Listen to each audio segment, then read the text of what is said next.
Hello दोस्तों, नमस्ते। स्वागत है आपका आशीष क्लासेस पर।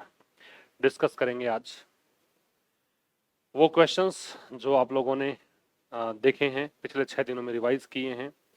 तो उनका एक टेस्ट है आपका, ये दूसरा टेस्ट है। इससे पहले भी एक संडे को टेस्ट अपना हो चुका है। तो 6 डे जो कुछ भी आप पढ़ते हैं उसका निचोड़ यहाँ पे आपको मिलेगा। अगर आपने अच्छे से रिवाइज किया है तो आपको हर प्रश्न का आंसर आना चाहिए। अगर आपको किसी भी प्रश्न में थोड़ा बहुत भी कंफ्यूजन है, इसका मतलब तैयारी उस स्तर पर नहीं है, ऐसा आप मान सकते हैं। तो चलो सर, स्टार्ट करते हैं ये सेशन। पेड कोर्सेज आपको पता ही हैं, आशीष क्लासेस एप्लीकेशन डाउनलोड करके ये सब पेड कोर्सेज आप एक्सेस कर सकते हैं। चलो सर, बिना टाइम वेस्ट किए पहला क्वेश्चन देखिए आपका क्या है। ये फिल इन द ब्लैंक्स की क्वेश्चन है। The losing team, losing team का मतलब हो गया हारने वाली टीम। जो टीम हार रही थी वो टीम वॉज क्विक, वो बहुत ही क्विक थी टू डैश, ऐसा करने में।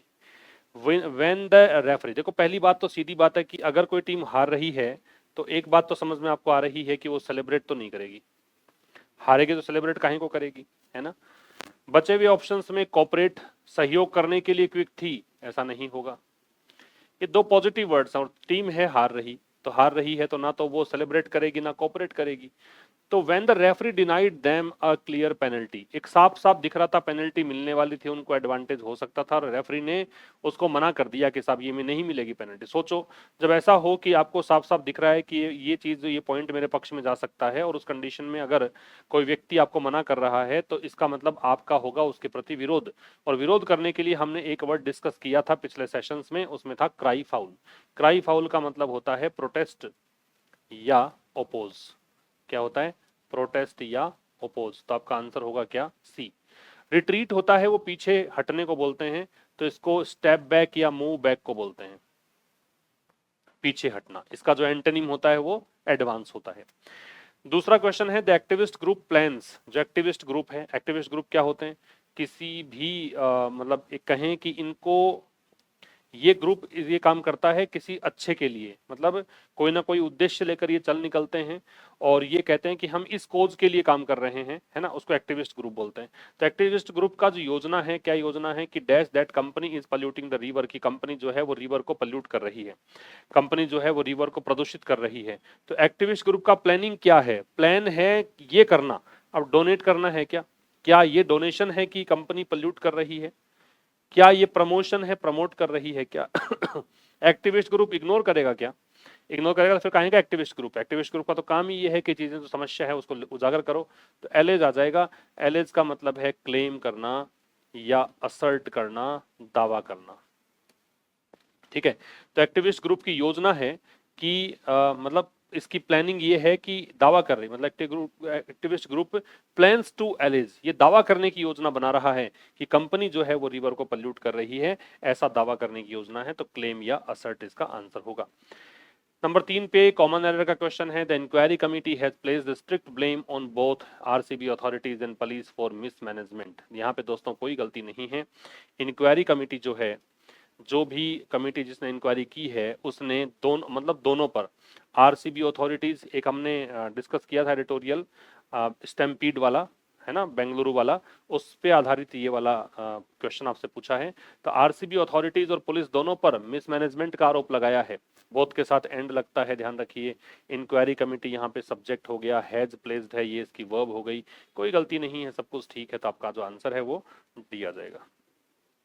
नंबर 4 पे आइए। नंबर 4 आपसे कह रहा है कि one of the finding stated that the issue stemmed from not controlling entry into the gates properly. ठीक है। स्टेम जो होता है ना, स्टेम फ्रॉम का मतलब ओरिजिनेट फ्रॉम, मानिए कि यहां से ये मुद्दा निकल कर आया है, यहां से इसकी शुरुआत हुई है। ठीक है, ये इसका मूल है। तो वन ऑफ द जब लगता है उसके साथ में नाउन है, प्लूरल आती है। वन ऑफ द फाइंडिंग्स, जो कुछ भी सामने आया है उनमें से एक। तो वन ऑफ द वाले में नाउन कैसी आती है? प्लूरल। ठीक है, चाहे आप वन ऑफ द दे दीजिए, या फिर आपको दे रखा हो नन ऑफ द, या फिर आपको दे रखा हो ईच ऑफ द, ठीक है, या फिर आपको दे रखा हो एवरी वन ऑफ द। तो इनमें से कुछ भी होगा तो नाउन कैसी आएगी? प्लूरल आएगी। प्लूरल आएगी तो यहाँ पे क्या आएगा? फाइंडिंग्स। तो जो भी फाइंडिंग्स हैं, जो कुछ भी उजागर हुआ है, उनमें से एक ने कहा कि ऐसा, ये सब दे रखा है। तो ये आपका जो आंसर है वो ए आ जाएगा। नंबर 5 में आइए, despite the enormous turnout. Turnout का मतलब यहाँ पे है लोगों की संख्या, नंबर ऑफ पीपल। टर्नआउट का मतलब क्या है? नंबर ऑफ पीपल, लोगों की संख्या। इनॉर्मस है इसका मतलब है बहुत ही ह्यूज, कोलोसल, मतलब बहुत ही बड़ा, बहुत ही विशाल। ठीक है, तो इसके बावजूद कि बहुत बड़ी संख्या में लोग आए इवेंट में, है ना, द इवेंट वॉज परमिटेड, फिर भी इवेंट के की अनुमति दे दी गई, टू प्रोसीड, कि इसको प्रोसीड कर सकते हो, आगे बढ़ा सकते हो, without having obtained prior safety, बिना कोई प्रायर का मतलब होता है पहले, अर्लियर, है ना, प्रीवियस, बिना कोई पहले क्या लिए, सेफ्टी क्लियरेंस लिए, मतलब अनुमति नहीं ली आपने पहले, कोई आपने कोई अनुमति नहीं ली, स्ट्रक्चरल रेडीनेस आपकी नहीं थी, संरचनात्मक तैयारी आपकी नहीं थी, है ना, तत्परता नहीं थी, इन सब के बावजूद भी आपने ये इवेंट ऑर्गेनाइज करा दिया। मतलब एक देखो, आपको कहा गया कि बहुत भीड़ आएगी भाई, भीड़ आने के बावजूद भी इवेंट को परमिशन दी गई, पैसिव वो इसका स्ट्रक्चर है, वो उसके साथ परमिटेड, क्या करने की, प्रोसीड करने की, कि आप इवेंट को प्रोसीड कर सकते हैं बिना ऑब्टेन किए, बिना प्राप्त किए, पहले सुरक्षा क्लियरेंस चाहिए था इनको, सेफ्टी क्लियरेंस, एक अनुमति चाहिए थी कि हाँ भी आप ऐसा इवेंट ऑर्गेनाइज कर सकते हो, बिना उसको प्राप्त किए। यहाँ प्राप्त करने वाला कौन है? यहाँ कोई प्राप्त करने वाला है ही नहीं, है ही नहीं, तो यहाँ पे बीन लगाइए, पैसिव बनेगा। बात समझ में आ रही है? जब ये पैसिव का स्ट्रक्चर बन रहा है कि इवेंट को परमिट किया गया और बिना उसको ऑब्टेन किए, तो having been obtained, without having been obtained, क्योंकि ऑब्टेन करने वाला भी कोई नहीं है, पैसिव होगा। आपका जो आंसर है वो सी आ जाएगा। अगला क्वेश्चन है, कन्वर्जेंस का सिनोनिम बताना है आपको। कन्वर्जेंस हमने एक पढ़ा था, जिसमें मैंने बताया था कन्वर्जेंस हेडलाइन में ही, मतलब हेडिंग में ही दे रखा था, उसी में मैंने आपको बताया था। एक तो मर्जिंग होता है इसका मतलब, एक इसका मतलब ब्लेंडिंग होता है। तो मर्जिंग या ब्लेंडिंग मतलब विलय करना, मिश्रित करना, मिलाना, ये सब मतलब होते हैं, तो मर्जिंग इसका आंसर है। ऑपोजिशन विरोध होता है, ठीक है। डिक्लाइन का मतलब इनकार करना होता है, डिवीजन का डिवाइड करने का प्रोसेस है। सबसूम क्या होता है? सबसूम के सिनोनिम बता दूं, मैं याद दिला दूं आपको। इनकॉर्पोरेट हमने डिस्कस किया था, इसके अलावा हमने डिस्कस किया था इनकम्पास, एक इसका डिस्कशन हमारा हुआ था इन्वॉल्व, इंक्लूड, याद आ रहा है, मिलाना, शामिल करना। अब शामिल करना कौन सा है इसमें से? तो सेपरेट तो अलग करना है, रिजेक्ट का रिजेक्ट करना, ठुकराना, क्रिटिसाइज का आलोचना करना, अब्जॉर्ब, अब्जॉर्ब में क्या है, आत्मसात करना होता है, सबको आपस समा लेना होता है, कंटेन करना होता है, तो कंटेन करने के अर्थ में एब्जॉर्ब जो है वो आ जाएगा। तो सबसुम का सिनोनिम यहाँ पे है एब्जॉर्ब। नेक्स्ट पे आइए, नंबर 8। नंबर 8 कह रहा है डिस्पैरिटी। डिस्पैरिटी का मतलब होता है अंतर, इसको आप डिफरेंस बोलते हैं, ठीक है, इसको आप डिस्टिंक्शन बोलते हैं। तो डिस्टिंक्शन बोल दो, डिफरेंस बोल दो, ये सब इसके मतलब होते हैं।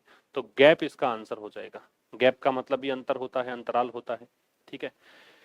और सिमिलरिटी समानता हो जाएगी, तो ये तो एंटोनिम है इसका। अग्रीमेंट सहमति होता है, बैलेंस संतुलन होता है, ठीक है।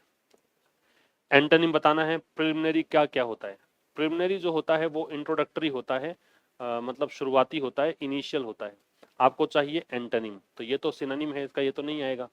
ऑफिशियल कोई मतलब नहीं, बेसिक कोई मतलब नहीं, फाइनल हो जाएगा। ये शुरुआती है तो अंतिम। आगे आपको बताना है कि ऑपोजिट इसके अकॉर्डिंग क्या है। What is the opposite of row? Row का ऑपोजिट क्या है इसके according? Release of a full and row cockpit voice recorder, याद आ रहा है, ये वाला हमने डिस्कस किया है, एडिटोरियल। तो रो का मतलब यहाँ पे था अनएडिटेड, जिसका कोई एडिटिंग नहीं की गई है, जो मतलब अनप्रोसेस्ड है, जो अनफिनिश्ड है, ठीक है, जिसकी कोई प्रोसेसिंग नहीं की गई है, अनफिनिश्ड है, ओरिजिनल फॉर्म में है, जैसा है वैसा का वैसा है, तो एडिटेड इसका आंसर आ जाएगा। एंटोनिम चाहिए था। जेन्युइन जो होता है वो असली होता है, ऑथेंटिक होता है। हार्श का मतलब स्ट्रिक्ट होता है, ठीक है, सिंपल पता ही है, तो आपका आंसर है जो एडिटेड। 11 में कह रहा है कि एंटोनिम बता रहा है इरेस्पॉन्सिबल का। इसके अकॉर्डिंग देखो, triggered legal responses for irresponsible baseless reporting. Reporting कैसी? गैर जिम्मेदाराना पूर्ण, ठीक है, ये भी हमने डिस्कस किया था। ये अहमदाबाद प्लेन क्रैश जो हुआ था उसी के जो एक आपको ध्यान आ रहा हो तो अनवार्निश्ड ऐसा करके कुछ था ना एडिटोरियल, उसी में से सब कुछ है। तो इरेस्पॉन्सिबल, गैर जिम्मेदाराना पूर्ण। तो रैश जो होता है वो केयरलेस का सिनोनिम है, नेगेटिव वर्ड है, ये भी नेगेटिव वर्ड है। अनअवेयर जिसको कोई जानकारी नहीं हो, सब कुछ अनभिज्ञ हो, इग्नोरेंट हो, ये भी नेगेटिव वर्ड है। आपको चाहिए नेगेटिव वर्ड का पॉजिटिव, ये इरेस्पॉन्सिबल नेगेटिव है, इसका पॉजिटिव चाहिए तो आपका आंसर आ जाएगा भरोसे के लायक। ये तो गैर जिम्मेदारानापूर्ण हो गई, और एक चीज जो हो जो भरोसे के लायक रिपोर्टिंग हो। ठीक है, तो ये इन चार में से सही विकल्प आपका क्या होगा? बी। नेक्स्ट वन वर्ड बताने हैं भैया आपको। वन वर्ड में पहला है अ फॉल्स नैरेटिव और मिसलीडिंग वर्जन ऑफ फैक्ट्स। एक गलत कहानी या फिर भ्रामक कोई वर्जन हो फैक्ट्स का, कि आपने भ्रामक तरीके से तथ्य उजागर किए, उसको क्या बोलेंगे? उसको बोलते हैं मिथ। रियलिटी तो वास्तविकता हो गई, हिस्ट्री इतिहास हो गया। ये स्वीकृति होती है, स्वीकार करने का प्रोसेस होता है, एडमिट करने का, एडमिटेंस इसका सिनोनिम होता है। इसका सिनोनिम क्या होता है? एडमिटेंस। आपका आंसर क्या आ जाएगा? मिथ। फिर है अ रिप्रेजेंटेटिव और substitute acting on behalf of another party और नेशन। जो किसी और के जगह पे आए, रिप्रेजेंटेटिव जो होता है, तो प्रॉक्सी का बताया हुआ है मैंने आपको। रिप्रेजेंटेटिव ये एजेंट होता है, किसी के बिना पे आता है, किसी की तरफ से आता है, तो प्रॉक्सी। लीडर, एडवाइजर, कोऑर्डिनेटर ये सब नहीं होंगे। A resolution passed to strongly disapprove और क्रिटिसाइज एन एक्ट और नेशन फॉर्मली। नोशन मान लीजिए इसको, नेशन की जगह पे। एक कोई भी प्रस्ताव पारित किया गया है, स्ट्रांगली आलोचना करने के लिए उस प्रस्ताव को निंदा प्रस्ताव बोलते हैं, और निंदा के लिए वर्ड है कंडमनेशन, ये निंदा होती है। डिक्लेरेशन घोषणा होती है, अपील आपको पता ही है, वर्डिक्ट का मतलब निर्णय होता है, जजमेंट होता है। ठीक है, तो आपका जो आंसर है वो आ जाएगा कंडमनेशन। और एक अंतिम क्वेश्चन है लीगल मेजर इम्पोज्ड बाई। कोई भी कानूनी कदम जो थोपा गया है, इम्पोज का मतलब क्या होता है? जो थोपा गया है, बाई कंट्रीज और इंटरनेशनल बॉडीज, देशों के द्वारा या अंतर्राष्ट्रीय निकायों के द्वारा। किस लिए? टू रिस्ट्रिक्ट और पनिश अ स्टेट और ग्रुप, किसी भी राज्य या समूह को पनिश करने के लिए, प्रतिबंधित करने का मतलब, प्रतिबंध को क्या बोलते हैं? कुल मिला के ये है, प्रतिबंध को बोलते हैं सैंक्शन। इसके सिनोनिम आपको बताए हुए हैं। एम्बार्गो होता है, प्रोस्क्रिप्शन होता है, टैबू होता है। ठीक है, ये सब इसके सिनोनिम होते हैं। प्रतिबंध, ट्रीटी का मतलब संधि है या आर्मिस्टिस होता है। ठीक है, ट्रूस होता है। और ग्रांट का अनुदान होता है, तो बाउंटी इसको कह सकते हो आप। वैसे ये मैंने जो लिखे हैं ना, युद्ध विराम के लिए लिखे हैं। वैसे ट्रीटी संधि और भी तरीके से हो सकती है, युद्ध विराम ही जरूरी नहीं है। ग्रांट का बाउंटी हो सकता है, रिवॉर्ड हो सकता है। ठीक है, अनुदान, इनविटेशन, निमंत्रण है, तो आपका आंसर आ जाएगा बी। ये था अपने आज संडे के टेस्ट में। बताना है आपको कमेंट बॉक्स में जाकर कि कितने आपने स्कोर किया है, 15 में से कितने मार्क्स आपके आ रहे हैं। मुलाकात होगी हमेशा की तरह कल ठीक शाम 5 बजे एक नए सेशन के साथ। तब तक के लिए नमस्कार, थैंक यू वेरी मच।